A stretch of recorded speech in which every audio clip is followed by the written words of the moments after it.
On June 9, 2025, the Mediterranean's calm was shattered as the aid boat Madeleine was intercepted in international waters, far from Gaza's coast.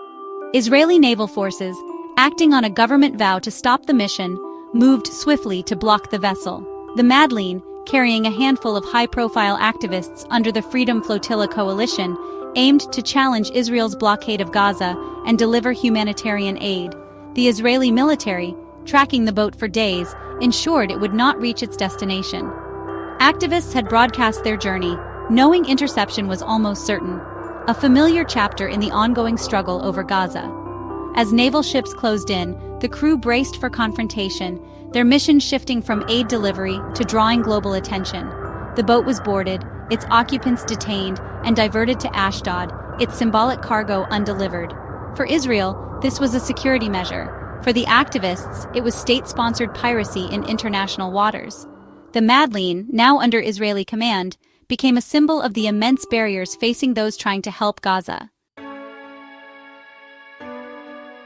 The Madeleine's mission drew global attention, largely due to the presence of Greta Thunberg. Thunberg, shifting her activism to Gaza's crisis, declared, "The moment we stop trying is when we lose our humanity." She was joined by Rima Hassan, a French MEP, and 10 other activists from across Europe and beyond, united by the belief that official channels had failed Gaza. Their diverse backgrounds, politics, arts, grassroots activism, were a strategic choice to amplify the mission's message. The small cargo of baby formula and medical supplies was symbolic, highlighting what Gaza's 2.3 million people are denied. The activists knew their aid wouldn't solve Gaza's crisis, but their real goal was to force a global conversation. By risking their freedom, they demanded attention for those who have none. The Madeleine's passengers ensured the world could not ignore Israel's interception. Their mission was a direct challenge to the conscience of the world.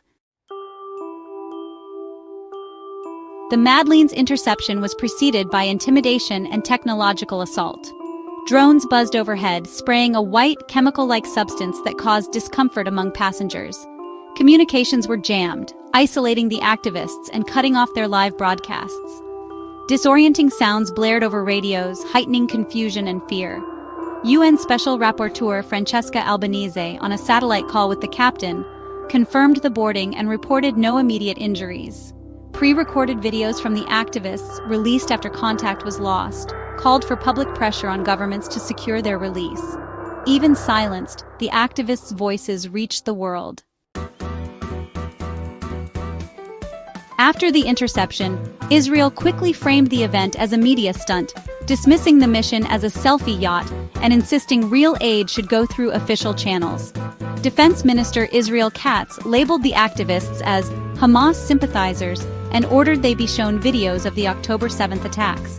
The activists, through pre-recorded statements, countered that Israel's actions were illegal, calling the interception piracy in international waters. Human rights attorney Huwaida Araf argued that civil society must act when official channels fail catastrophically. Two narratives clash.